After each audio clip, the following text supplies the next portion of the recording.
بسم اللہ الرحمن الرحیم۔ آج الحمدللہ 23واں سپارہ ہے سورۃ یاسین۔ پیچھے ہم نے حبیب نجار کا تذکرہ پڑھا کہ اس نے اپنی قوم کو کیا کہا۔ جو پیغمبر آئے لوگوں نے جھٹلایا اور حبیب نجار اپنی قوم کے پاس آیا اور آ کر لوگوں کو اسلام کی دعوت دینے لگا۔ کیا کہنے لگا کہ یہ جو نبی تمہارے پاس آئے ہیں یہ سچے نبی ہیں، یہ جھوٹا دعویٰ نہیں کر رہے، تم ان پر ایمان لے آؤ۔ پھر کیا ہوا؟ وَمَا لِيَ لَا أَعْبُدُ الَّذِي فَطَرَنِي وَإِلَيْهِ تُرْجَعُونَ أَأَتَّخِذُ مِن دُونِهِ آلِهَةً إِن يُرِدْنِ الرَّحْمَنُ بِضُرٍّ لَّا تُغْنِ عَنِّي شَفَاعَتُهُمْ شَيْئًا وَلَا يُنقِذُونَ۔ وَمَا لِيَ لَا أَعْبُدُ الَّذِي، اور کیا وجہ ہے کہ میں اس کی عبادت نہ کروں جس نے مجھے پیدا کیا اور سب اسی کی طرف لوٹائے جائیں گے۔ اب یہ حبیب نجار اپنی قوم والوں سے مخاطب ہو کر کہہ رہا ہے۔ حبیب نجار آپ نے نام یاد رکھنا ہے، اس کا تذکرہ سورۃ یاسین کے اندر آیا ہے۔ جب بھی سورۃ یاسین کو پڑھنا ہے تو ہمیشہ اس کا نام یاد آنا چاہیے آپ کو۔ وَمَا لِيَ لَا أَعْبُدُ الَّذِي، اور کیا وجہ ہے کہ میں اس کی عبادت نہ کروں جس نے مجھے پیدا کیا اور سب اسی کی طرف لوٹائے جائیں گے۔ أَأَتَّخِذُ مِن دُونِهِ، کیا اللہ کو چھوڑ کر ایسے معبودوں کو اختیار کروں کہ اگر خدا مجھے تکلیف پہنچانا چاہے تو ان کی سفارش نہ مجھے کچھ فائدہ پہنچا سکے اور نہ وہ مجھے چھڑا سکیں۔ انی اذا لفی ضلال مبین، اگر میں ایسا کروں تو میں یقیناً کھلی گمراہی میں جا پڑوں گا۔ قوم والے بتوں کی عبادت کیا کرتے اللہ کو چھوڑ کر، تو اس نے کیا کہا کہ میں اللہ کو چھوڑ کر، رحمان کو چھوڑ کر ایسوں کی عبادت نہیں کروں گا جو نہ کچھ نفع دے سکتے ہیں نہ نقصان پہنچا سکتے ہیں۔ اگر میں ایسا کروں گا تو میں صریح گمراہی میں ہو جاؤں گا۔ انی آمنت بربکم فاسمعون، میں تمہارے پروردگار پر ایمان لایا ہوں پس تم میری بات سنو۔ اس نے کیا کہا؟ حبیب نجار نے قوم والوں سے کہا میں اپنے اللہ پر ایمان لے آیا، تم میری بات تو سنو۔ قیل ادخل الجنہ، ارشاد ہوا کہ جاؤ جنت میں داخل ہو جاؤ۔ قال یا لیت قومی یعلمون، اس نے عرض کی، کس نے؟ حبیب نجار نے کہا اے کاش میری قوم کو یہ بات معلوم ہوتی۔ کیا بات معلوم ہوتی؟ قوم نے ان سے دشمنی رکھی کہ یہ لوگ تو توحید کا دعویٰ کرتا ہے، انہوں نے کیا کیا؟ دشمنی سے مار ڈالا، مگر جنت میں بھی قوم کی خیر خواہی ان کے دل میں رہی۔ قوم والوں قیل ادخل الجنہ، ارشاد ہوا کہ جاؤ جنت میں داخل ہو جاؤ۔ اس نے عرض کی اے کاش میری قوم کو بھی یہ بات معلوم ہوتی کہ بسبب سے کہ میرے اللہ نے مجھے بخش دیا اور اپنے معززین میں مجھے قرار دیا ہے۔ جب قوم والوں نے دشمنی رکھی تھی تو حبیب نجار کو شہید کر دیا، قتل کر دیا۔ اللہ ذوالجلال نے فرشتوں سے کہا جاؤ اس کو جنت میں داخل کر دو۔ وہ جنت میں چلے گئے۔ جنت میں جانے کے بعد اپنی قوم کا خیال آیا کاش ان کو پتہ چل جائے کہ آج میں کامیاب ہو گیا ہوں، میں صحیح دین پہ تھا، میں سچا عقیدہ رکھتا تھا، اور آج میری قوم جان جائے کہ اللہ نے مجھے معاف کر دیا اور مجھے معزز لوگوں میں قرار دیا۔ وما انزلنا علی قومہ، اور اس کے بعد ہم نے اس کی قوم پر آسمان سے کوئی لشکر نہیں اتارا اور نہ ہمیں لشکر اتارنے کی ضرورت تھی۔ فرشتوں کی فوج تو نبی صلی اللہ علیہ وسلم کے لیے آیا کرتی تھی۔ جو سابقہ امتیں گزری اللہ تعالیٰ کہتے ہیں ان پر ہم نے فوجوں کو نہیں بھیجا، ہم نے ان پر زلزلے کا عذاب بھیجا، ہم نے ان پر چنگار کا عذاب بھیجا، ان کو ہم نے تباہ و برباد کر دیا۔ پھر کیا کیا؟ ان کانت الا صیحۃ واحدۃ فاذا هم خامدون، وہ عذاب تو بس ایک سخت آواز تھی کہ وہ بجھ کر رہ گئے۔ کیسے بجھ کر رہ گئے؟ یہاں پر اللہ تعالیٰ کہ ایک نیک بندے جس کو میں آپ کے سامنے بیان کرتی آ رہی ہوں، کیا نام ہے اس کا؟ حبیب نجار کا تذکرہ ہے۔ وہ اپنی قوم میں بڑا نیک انسان تھا، نرم دل تھا، سخی تھا، جو وہ کماتا تھا اس کا آدھا حصہ اللہ کے راستے پر دیا کرتا تھا۔ انہوں نے خدا کے ان تینوں نبیوں کی تابعداری کرنے کے لیے قوم کو سمجھایا۔ جو پچھلی آیتوں میں سپارہ نمبر 22 کے آخری رکوع میں ہم نے 3 انبیاء کا تذکرہ پڑھا، یہ وہاں پر انہوں نے تابعداری کرنے کا لوگوں کو حکم دیا تو لوگوں نے ان کو شہید کر ڈالا۔ جبرائیل نے شہر کے دروازے پر کھڑے ہو کر آواز ماری۔ وہ آواز مارنا کیا تھا؟ اتنا خوفناک تھا کہ ان کے دل پھٹ گئے اور وہ سب مر گئے۔ کیا ہوا؟ فَإِذَا هُمْ خَامِدُونَ، وہ سارے کے سارے بجھ کر رہ گئے۔ یا حسرتاً علی العباد، ایسے بندوں کے حال پر افسوس ہے، ان کے پاس کوئی رسول نہیں آیا جس کی انہوں نے ہنسی نہ اڑائی ہو۔ جتنے بھی انبیاء آئے، اہل بدعت، کفار، مشرکین، ان نیک لوگوں کا، ان انبیاء کا تمسخر کرتے آئے۔ اللہ ذوالجلال ہدایت عطا فرمائے۔ آج بھی بہت سے لوگ ہیں جو اہل حدیثوں کو کچھ بھی نہیں سمجھتے، وہ ان کو اہل بدعت قرار دے کر مذاق اڑاتے ہیں، تو اللہ کہتے ہیں کہ ایسا کرنا سراسر گناہ ہے، ایسا کرو گے تو تم پر عذاب آئے گا۔ حدیث ابو موسیٰ اشعری میں ہے، رسولوں کی مثال بارش کی سی ہے اور لوگ قائم مقام زمین کے ہیں۔ بعض زمین بارش سے فیض اٹھا کر پھلتی پھولتی ہے اور دوسری بنجر اور شور و زمین کے بارش سے اس کو فیض نہیں پہنچتا، یعنی زمین پر بس بارش کا شور پہنچتا ہوتی وہ بنجر ہے تو اس کا کچھ فائدہ نہیں ہوتا۔ اسی طرح بعض لوگ رسولوں کی اطاعت کر کے فائدہ مند ہوتے ہیں اور بعض لوگ جنت حاصل کر لیتے ہیں اور کچھ لوگ نافرمان رہ کر جنت سے محروم اور عذاب کے مستحق ہو جاتے ہیں۔ الم یروا کم اہلکنا قبلہم، کیا انہوں نے غور نہیں کیا کہ ان سے قبل ہم نے کتنی قوموں کو ہلاک کر دیا جو کبھی وہ ان کی طرف لوٹ کر نہیں آئیں گے۔ جن قوموں کو تباہ کیا کیا وہ دوبارہ لوٹ کر آئی ہیں؟ زندہ ہوئی ہیں؟ نہیں، اللہ نے کہا ان کا دوبارہ لوٹ کر نہیں آنا۔ وَإِن كُلٌّ لَمَّا جَمِيعٌ لَدَيْنَا مُحْضَرُونَ، وہ سب کے سب ہمارے روبرو حاضر کیے جائیں گے۔ کب حاضر کیے جائیں گے؟ کل قیامت کا روز جب اللہ تعالیٰ ان کو دوبارہ زندہ کرے گا۔ وَآيَةٌ لَهُمُ الْأَرْضُ الْمَيْتَةُ، اور ان کے لیے ایک نشان ہے مردہ زمین، ہم نے اس کو زندہ اور شاداب کیا اور اس میں سے اناج نکالا سو اس سے لوگ کھاتے ہیں۔ وَجَعَلْنَا فِيهَا جَنَّاتٍ مِّن نَخِيلٍ، اور اس میں ہم نے کھجوروں اور انگوروں کے باغات لگائے اور اس میں چشمے جاری کیے۔ لِيَأْكُلُوا مِن ثَمَرِهِ، تاکہ لوگ اس کے پھلوں میں سے کھائیں، اور ان چیزوں کو ان کے ہاتھوں نے نہیں بنایا، پھر یہ کیوں خدا کے شکر گزار نہیں ہوتے؟ یہ باغات کو نہیں دیکھتے؟ وہ زمینیں بنجر تھی، بیابان تھی، مردہ زمینیں تھی، ہم نے آسمان سے بارش کو برسا کر ان زمینوں کو سرسبز و شاداب کر کے ہم نے اس پہ طرح طرح کے باغات پھل اگائے، اس میں ہم نے کھجورے اور انگور پیدا کیے، چشمے جاری کیے، وہ اس میں سے کھاتے بھی ہیں لیکن پھر بھی وہ غور و فکر نہیں کرتے، خدا کا شکر نہیں بجا لاتے۔ کیا کہا؟ سبحان الذی خلق الازواج کلہا، پاک ہے وہ ذات جس نے ان سب چیزوں کے جوڑے بنائے، ان میں سے جن کو زمین اگاتی ہے اور خود ان کو بھی جو ان زمین چیزوں کو جو ان کے علم میں بھی نہیں جوڑا جوڑا بنایا۔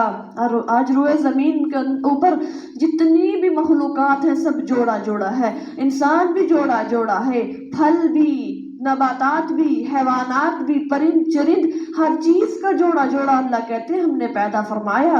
وَآیَةٌ لَهُمُ اللَّيْلُ، اور ان لوگوں کے لیے رات بھی ایک نشانی ہے اور اس سے ہم دن کو نکال لیتے ہیں، سو وہ یکا یک اچانک اندھیرے میں رہ جاتے ہیں۔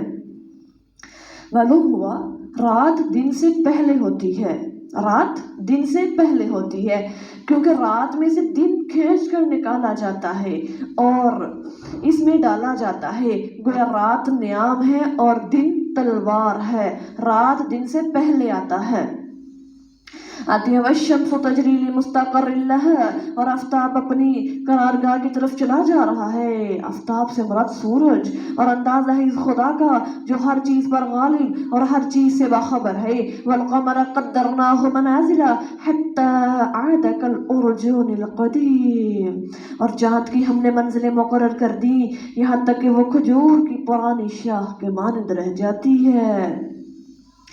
للشمس ينبغي، نہ سورج کے لیے زیبا ہے کہ وہ چاند کو جالے، اور نہ ہی رات دن سے پہلے نمودار ہو سکتی ہے۔ کبھی ایسا ہوا ہے کہ سورج کی جگہ چاند آ جائے، چاند کی جگہ سورج نکل آئے، رات سے پہلے دن آ جائے، دن سے پہلے رات آ جائے؟ اللہ نے کہا لا ينبغی، ان کے یہ لائق ہی نہیں ہے۔ وَكُلٌّ فِي فَلَكٍ يَسْبَحُونَ، یہ سب کے سب اپنے اجرام فلکی میں تیرتے رہتے ہیں۔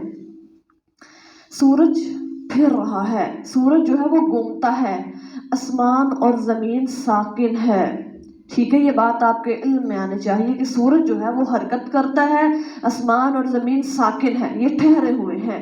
ابن عربی نے کہا آسمان ساکن ہے یعنی ٹھہرا ہوا ہے، سورج اور چاند تارے سب پھرتے رہتے ہیں۔ اکثر دیکھا ہوگا رات کو اکثر سیارے اور ستارے اپنی جگہ سے حرکت کرتے ہیں، تو یہ گردش کرتے ہیں، آسمان اور زمین نہیں اپنی جگہ سے ہلتے۔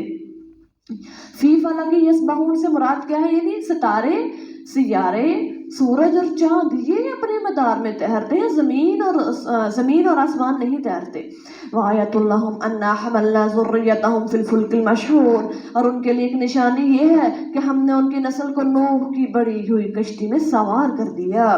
وخلقنا لہم من مثلہ، اور ان کے لیے ہم نے کشتی ہی کی طرح چیزیں پیدا کر دی، چیزیں پیدا کی جس پر یہ سوار ہوتے ہیں۔ آج کتنی چیزیں ہیں ہمارے لیے سوار ہونے کے لیے۔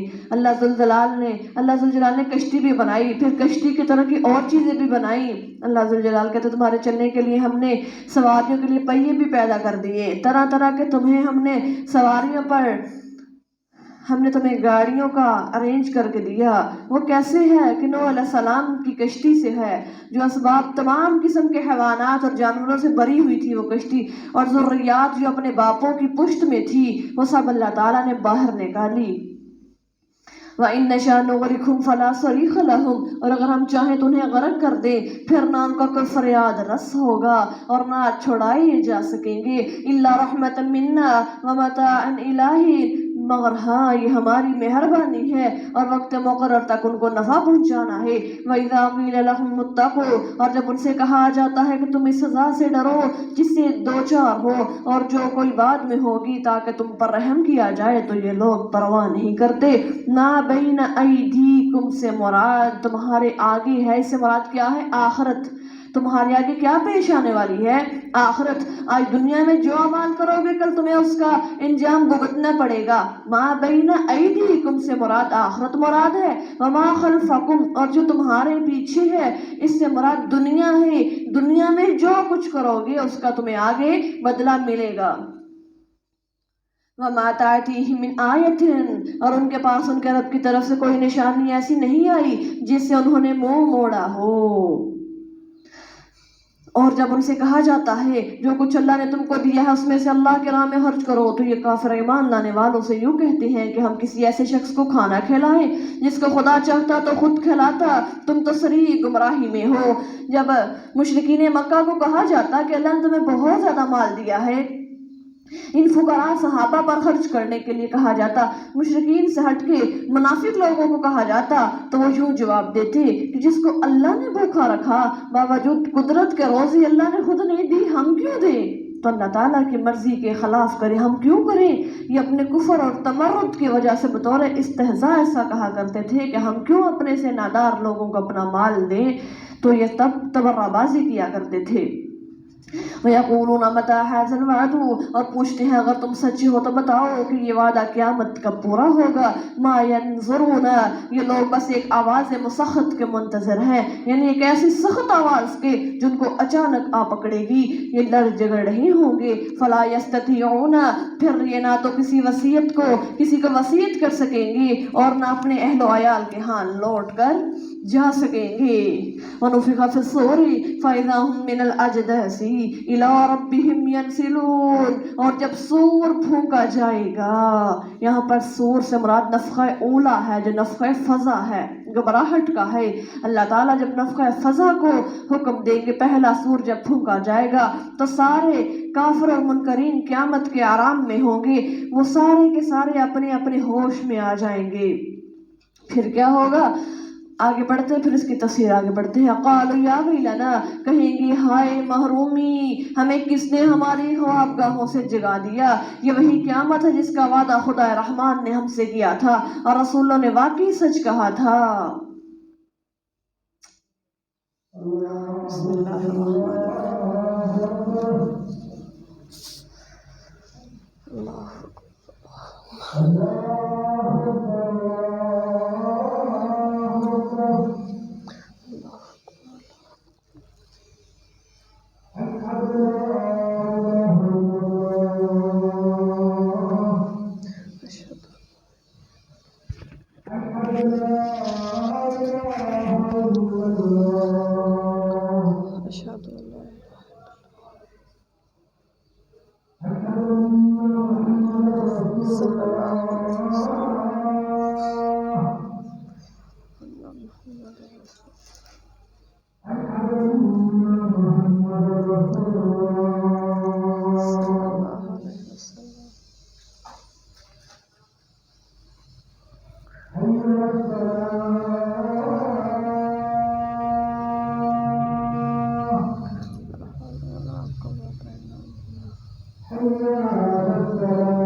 بسم اللہ الرحمن الرحیم. ان كانت الا صيحة واحدة فاذا هم جميع لدينا محضرون. محض ایک آواز ہی تو ہوگی کہ وہ اچانک سب کے سب ہمارے حضور لا کیے جائیں گے، حاضر کیے جائیں گے ہمارے سامنے. حضرت عبداللہ بن عمر بن عاص رضی اللہ تعالیٰ عنہ کی روایت ہے، کہتے ہیں کہ جو نفخہ اولا ہے پہلا سور، اس کا حاصل یہ ہے کہ دنیا بھی قائم ہوگی، لوگ بازار میں کپڑے کے تھان دکاندار خرید کھول کر لوگوں کو دکھا رہے ہوں گے، حوضوں اور نہروں کی مرمت کھیتوں اور باغوں میں پہنچانے کی غرض سے ہو رہی ہوگی، لوگ اپنے جانوروں کا دودھ دھو رہے ہوں گے، کچھ لوگ کھانا کھانے بیٹھے ہوں گے، کچھ لوگ کھانا کھا رہے ہوں گے. اتنے میں کیا ہوگا، ایک یکا یک زور سے سور کی آواز آئے گی، سب مخلوق اس طرح فنا ہو جائے گی کہ نہ کوئی اپنا مال کسی کو کچھ وصیت کر سکے گا، نہ گھر سے باہر گیا ہوا شخص پھر کر لوٹ کر اپنے گھر آ سکے گا. اس کے بعد 40 سال تک دنیا ویران پڑی رہے گی. نفخہ اولا اور نفخہ ثانیہ کے مابین کتنا فاصلہ ہوگا؟ 40 سال کا. پھر دوسرا سور پھونکا جائے گا جس کا ذکر آیت کے اگلے حصے میں آئے گا کہ اس دوسرے سور کی آواز سے سب لوگ جی اٹھیں گے، جو مرے ہوئے ہوں گے قبروں میں وہ بھی جی اٹھیں گے، اپنے رب کے روبرو حاضر ہونے کے لیے قبروں سے نکل کر چلیں گے. اس دوسرے نفخہ کو نفخہ البعث کہتے ہیں. پہلے نفخہ کو کیا کہتے ہیں؟ نفخۃ الفزع، گھبراہٹ کا نفخہ، دوسرے کو نفخۃ البعث، دوبارہ جی اٹھنے کا نفخہ. پھر کیا ہوگا؟ دونوں سور کے مابین کے 40 برس کے زمانہ میں عذاب قبر موقوف ہو جائے گا، روک دیا جائے گا ان 40 سالوں میں، اور عذاب قبر والے لوگوں کو ایک غنودگی سی آ جائے گی. اس لیے جب یہ لوگ دوسرے سور کی آواز سے جاگ اٹھیں گے تو اپنی قبروں کو اپنی خوابگاہ قرار دے کر کہہ دیں گے، ہائے افسوس ہم کو ہماری خوابگاہوں سے کس نے اٹھا دیا. وہ جو 40 سال کا عرصہ ان سے عذاب روکا جائے گا، اس کے بعد وہ کیا کہیں گے؟ قالوا یا ویلنا من بعثنا من مرقدنا، ہماری خوابگاہوں سے ہمیں کس نے اٹھایا. اب خوابگاہ کا مطلب سمجھ آ گیا ہے کہ قبر میں وہ کیسے خوابگاہ میں اپنی رہیں گے. کہ جب ان سے 40 سال کے عرصے میں وہ عذاب قبر روکا جائے گا۔ دیندار لوگ جواب دیں گے اللہ اور اس کے رسول کے جس وعدے کو تم لوگ دنیا میں جھٹلاتے تھے، آج وہ اللہ کے وعدے کا حشر کا دن مقرر ہو گیا، حساب کتاب کے لیے سب لوگ قبروں سے اٹھائے جائیں گے۔ پھر ان کو ایمان والے لوگ جواب دیں گے فَالْيَوْمَ لَا تُظْلَمُ نَفْسٌ شَيْئًا، سو اس دن کسی شخص پر کچھ ظلم نہ کیا جائے گا، اور تم کو بدلہ جو ملے گا تو انہیں اعمال جو تم دنیا میں کیا کرتے تھے۔ إِنَّ أَصْحَابَ الْجَنَّةِ الْيَوْمَ فِي شُغُلٍ فَاكِهُونَ، بلا شبہ اہل جنت اس دن اپنے مشغلوں میں دل بہلا رہے ہوں گے۔ سبحان اللہ، شغل کیا ہے؟ قرآن اور حدیث کے عامل اور پکے موحد اور مسلمان اللہ کے مہمان ہوں گے، جنت میں وہ اللہ کی مہمانی کے سامنے ہوں گے۔ اللہ ذوالجلال ان کو اکرام اور اعزاز کے ساتھ جنت میں داخل کر کے اپنی نعمتوں، راحتوں اور لذتوں سے اللہ تعالیٰ ان کو مصروف کر دے گا۔ پھر ان کو باقرہ حوروں سے جمع کریں گے وہ لوگ۔ باقرہ کون ہوتی ہے؟ جو کنواری ہوتی ہے۔ ابن عمر نے فرمایا جب مسلمان اپنی بیوی کے پاس جائے گا تب ہی اس کو ہر دفعہ کنواری پائے گا۔ حدیث میں ہے جنتی اپنے مزے میں ہوں گے، اچانک ایک نور آسمان سے آئے گا، وہ سر اٹھا کر دیکھیں گے تو وہ کیا ہوگا؟ وہ اللہ عز و جل کا دیدار ہوگا۔ اللہ ذوالجلال جنت میں جنتیوں کو اپنا دیدار کروائیں گے۔ پھر کیا ہوگا؟ ایک روایت میں آیا ہے اللہ کے نبی صلی اللہ علیہ وسلم نے فرمایا کوئی ہے میرے صحابہ کرام کی جماعت تم میں سے جنت میں جانے کا خواہش مند اور مستعد، جس میں کوئی خوف و خطر نہیں، اس جنت کا سبزہ بڑا لہلہا رہا ہے، پکے ہوئے میوے ہیں، بل پا کثرت سے ہیں، حوریں نوجوان ہیں، اس کی تمام نعمتیں لازوال ہیں۔ یہ سن کر صحابہ نے کہا اے اللہ کے نبی جی ہم سب ایسی جنت میں جانے کے لیے تیار ہیں۔ تو اللہ کے نبی نے فرمایا پھر تم کہو انشاءاللہ ہم ضرور ایسی جنت میں جائیں گے۔ آپ سب بھی بولیے انشاءاللہ اللہ ہم سب کو ایسی جنت کا وارث بنائے جہاں پر فی شغل فاکہون، سب لوگ اپنے اپنے مشغلوں میں دل بہلا رہے ہوں گے۔ ہم وازواجہم فی ظلال علی الارائک متکئون، وہ اور ان کی بیویاں اور درختوں کے سامنے، درختوں کے سائے تلے تختوں پر تکیہ لگائے بیٹھے ہوں گے۔ سبحان اللہ، کیسا حسین منظر ہوگا وہ جنت کا۔ لہم فیہا فاکہۃ، ان کو وہاں تمام میوے میسر ہوں گے اور جو کچھ وہ طلب کریں گے ان کو ملے گا۔ کیا ہوگا؟ سلام قولا من رب رحیم، ان کے پروردگار کی طرف سے ان کو سلام پہنچایا جائے گا۔ وامتاز اليوم ایھا المجرمون، اور اے مجرمو آج تم ان سے الگ ہو جاؤ۔ اللہ ذوالجلال امتیاز پیدا کر دیں گے، فرق پیدا کر دیں گے جنتی اور جہنمیوں کے درمیان، گناہ گاروں اور نیک لوگوں کے درمیان۔ الم اعہد الیکم، اے بنی آدم کیا میں نے تم سے اس بات کا عہد نہیں تھا لیا کہ شیطان کی عبادت نہ کرنا، وہ تمہارا کھلا دشمن ہے، اور یہ کہ میری ہی پرستش کرنا، میری عبادت کرنا، یہی سیدھا راستہ ہے۔ اللہ ہم سب کو بصراط مستقیم پر چلائے، اگر چلے ہیں تو اللہ استقامت عطا فرمائے۔ وَلَقَدْ أَضَلَّ مِنْكُمْ، اور وہ تم میں سے لوگوں کو گمراہ کر چکا، سو کیا تم عقل اور خرد سے کام نہیں لیتے؟ یہ وہ جہنم ہے جس کا تمہیں وعدہ دیا گیا تھا۔ اصلوها اليوم بما كنتم تکفرون، اس کفر اور انکار کے صلے میں تم جو دنیا میں روا رکھا آج اس میں چلے جاؤ۔ تم جو دنیا میں گناہ گاری کے عمل کرتے رہے آج اس کا سبب تم جہنم میں چلے جاؤ۔ الیوم نختم علی افواہہم، آج ہم ان کے منہوں پر مہر لگا دیں گے اور ہم سے ان کے ہاتھ باتیں کریں گے اور ان کے پاؤں بھی وہ سب کچھ بتا دیں گے جو وہ کیا کرتے تھے۔